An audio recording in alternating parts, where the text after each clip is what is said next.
Julian Chenery, founder of Shakespeare for Kidz, welcome. As we'll discover during our chat, Julian and I go back a long time on several projects.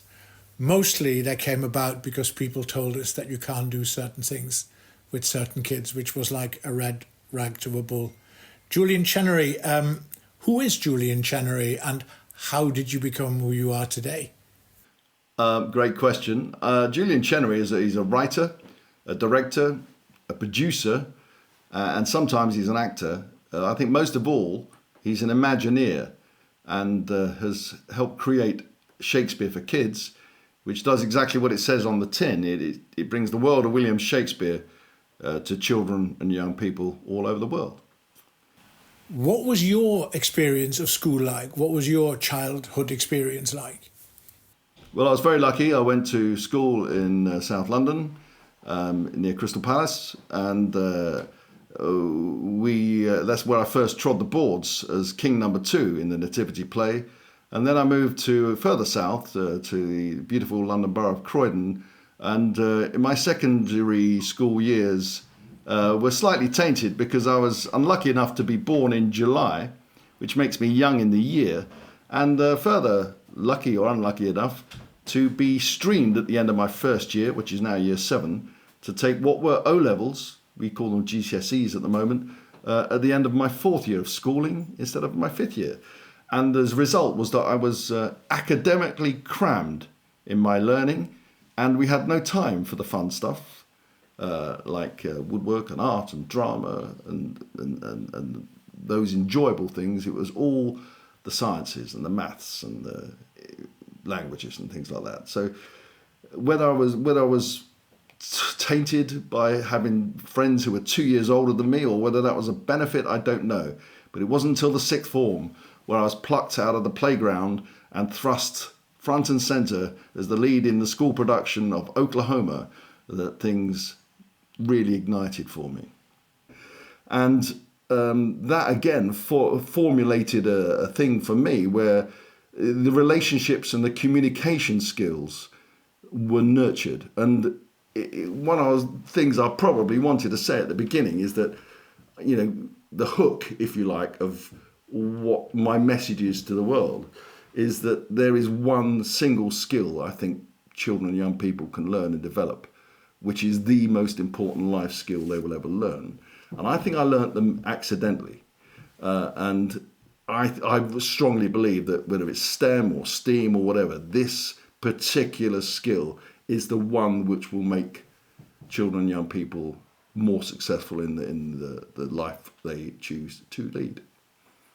We all have that one person or that one event when we are of a certain young age where we can look back. Sometimes we are more aware of it, other times we're not.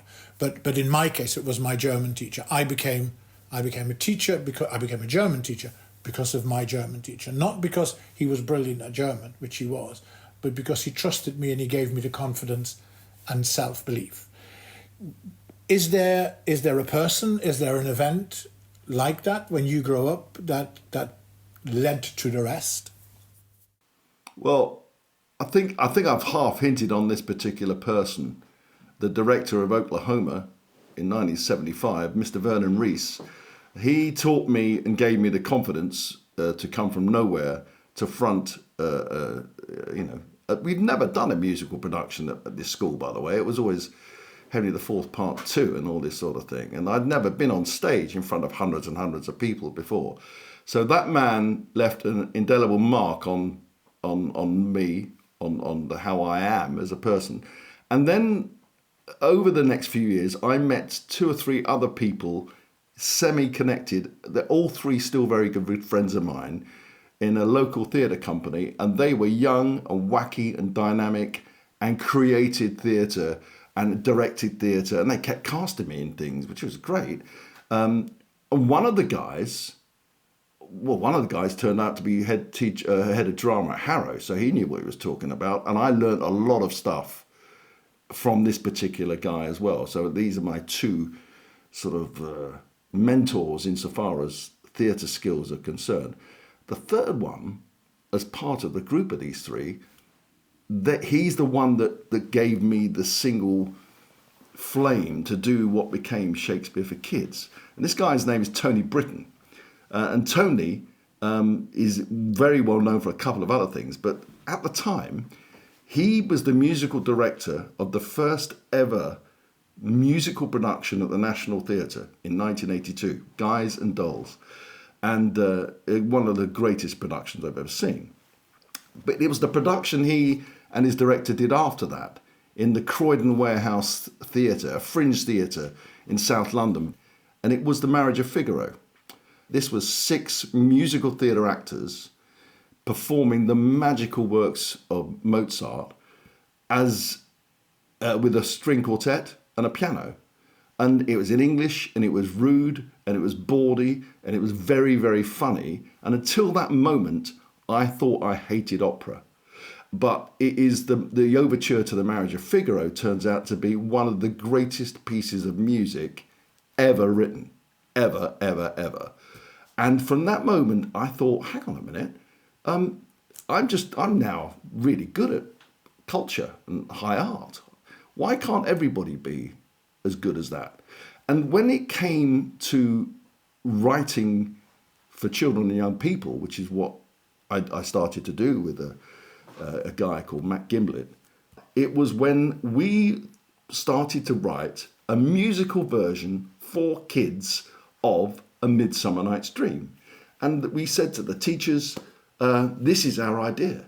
Primary school kids going to perform Shakespeare. And they said, it can't be done. And that's a challenge. I thought, what do you mean it can't be done? Of course it can be done. The barriers to this are the language. Well, we can simplify the language and keep the famous bits in. What's the thing that children and young people all love doing?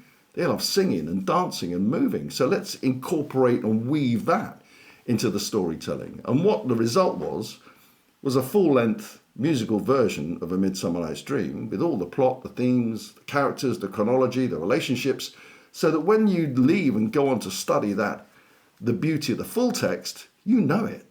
And that, I think, that confidence and that inner confidence that doing it gives you was the inspiration. I had no idea how successful that would be. I think it's led to things with that particular company where it's not just performing Shakespeare with children and giving them the scripts and the opportunities to do it as their own school play, but the associated workshops. And then there was another wonderful night. I was at the London Palladium watching Oliver. And Oliver the musical, one of the greatest things ever written. And it was rammed with school parties. And I got talking to a few teachers and I said, why are you here? And they said, well, the reason we're here is because we're doing this show as the school play. So we thought we'd come and see the professionals do it. And another light bulb goes on. Hold on a second. All these scripts we've sold around the country, why don't we take a professional theatre group doing the same show and see if they will come and see it? Well, of course they did. They did in their tens and thousands.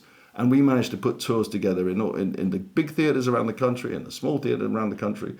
And that led on to working with you in Manchester, Ger, which was another one of the great experiences of my life, is working with children and young people from South Manchester, near Manchester Airport, in the Wythenshawe part of Manchester, and not only showing them that they can perform something as perceived to be so posh and complicated as Shakespeare, but let's go and take all those Shakespeare stories that were set in Italy, and let's go to Italy and put it on in the open air in a town square in Bologna. One of the highlights, I think, of my life, let alone my working life, was seeing the magic and the flame inside these children and young people by allowing them to experience that. Just a bit of context to that. So the Wythenshawe area of Manchester was and is disadvantaged and strangely sits next to one of the fastest growing companies outside of London, i.e. Manchester Airport. And yeah. I'd introduced languages into all the primary schools in Manchester as languages advisor, and then you're looking for that thing, you're looking for the medium of purpose. So why as a child do you do things? Why do you go to school? And the whole thing then came about to say, well, discussing this at city council level, to say, look, we need projects, we need manifestations, reasons. And like you, the experience became when people started to say, but you can't do that with those kids. And that was the red rag to the book. And I remember calling you saying, look, how many Shakespeare plays are set in Italy? Can we do them in 10 minutes? I remember the call. Can we do them 5 minutes in Italian and 5 minutes in English? And then we got Neil Morrissey to do the auditioning.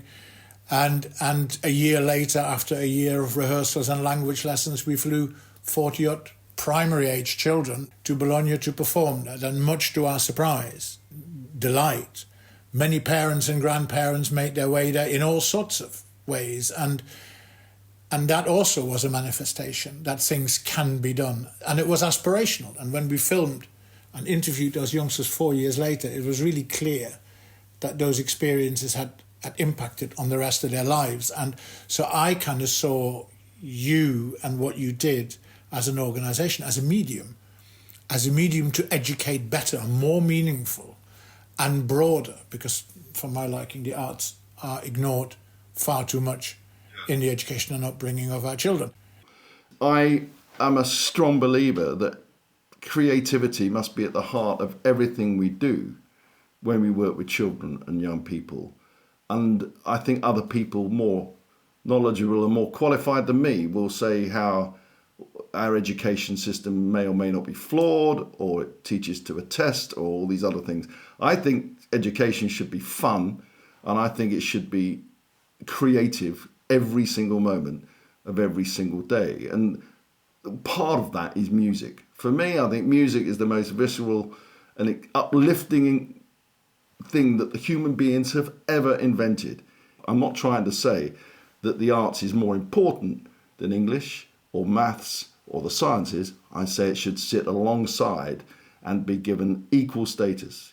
So the skills that speech and drama and watching people come and perform, or performing with them, or even clapping along as a young child to the music, getting the rhythms running through, that is so important. That's how you engage with storytellers or musicians or dramatic groups, or in our case, the musical theatre style that we particularly adopt and I love and adore.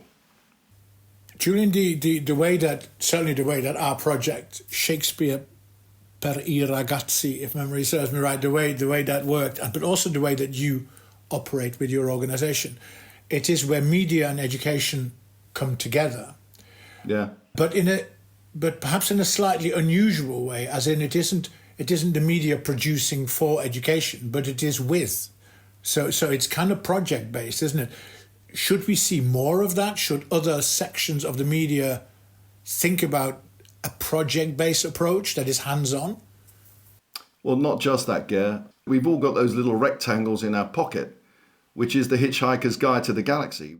That gives the opportunity for media to get far more involved in how we engage with children and young people and learning, rather than schooling or education, but by learning, because that makes it more democratic. And you can be anywhere in the world and engage with people trying to teach you, whether it be numeracy or storytelling or how to write, or in my case, how to understand the stories of one of the greatest playwrights and writers that have ever lived. So in recent years, in fact, this summer, we've been working with a wonderful company trying to showcase what I think Shakespeare for Kids is good at, which is taking a scene from William Shakespeare, let's say Midsummer Night's Dream or Romeo and Juliet, the balcony scene in Romeo and Juliet, and filming and recording our version of that, which includes a great song called Just His Name. Just his name, I still can't believe it's true. Can it be, is he really Montague? And then we create an identical version, side by side. We create the identical version with the same actors, the same edits, the same direction, the same set, the same lighting, and we do the original text. 'Tis but thy name that is my enemy. Thou art thyself, though not a Montague. What's Montague? It is nor hand, nor foot, nor arm, nor face. And the idea is that we can show you, literally, side by side, the two versions, and they both subtitled. So one version is the easy to understand explainer, if you like, and the other version you can watch immediately afterwards is the original text that William Shakespeare wrote. And we've done it with a couple of titles so far, and I see us rolling that out. Because that bite-sized ability to cut into the famous bits is, well, I think that's where we are in how people want to absorb knowledge. They want to see it visually, they want to hear it, they want it accessible, and they want it short-ish. And I think we're ticking those boxes. Bearing in mind that the great man was quite an innovator himself, what do you think he would have made of what you do? I think he would have liked it, right? I'll start that one off. Thank you very much. I remember the great Professor Ken Robinson, who we both know and love, God bless him. Years ago, around about the time we were working together in Manchester, at the Lowry, this was, by the way, he said to me, "You do realise William Shakespeare went to school, but you don't think of Shakespeare as a young lad at school." And I think he would have loved what we do, because I think it would have ignited his own imagination. And he seemed to be a man that wrote things for the masses. He sort of wrote things for ITV, maybe, in Elizabethan age. And 3,000 people a day would cram into the theatres of the Bankside in Southwark, in London. And I think the most important thing is that we have taken it away from being what is perceived an elitist subject. I couldn't agree more. I mean, for me, particularly kind of it manifested itself in our Widdenshot project. It was also about that what your work was about was to, I don't know whether this word exists, to unposh Shakespeare and actually make it accessible to all those youngsters and to all those grandparents and parents and neighbours who travelled to Italy at the time to witness this amazing set of performances. I think unposh is a great word, by the way. But also that reminds me, you're right, it is the reaction of the parents and the grandparents, and in theatres across the country and across Europe where we played, the ushers and the people going, "Oh my goodness, I never knew Shakespeare was so much fun." You think, well, hang on, isn't everything meant to be fun? And the more fun you can make everything, surely that's the right thing to do. Finally, what one thing would you like our viewers to take away from our conversation? Have fun. I think make everything fun. Everything you do should be enjoyable, and then try and get that one message to children and young people while they're still at school.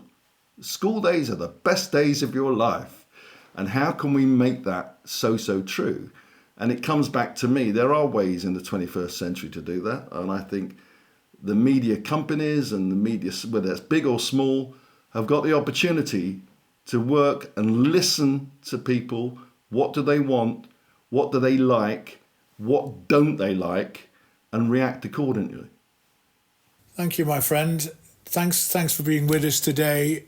Julian Chenery, it's been a pleasure, as always. Thank you so much. Cheers, Ger.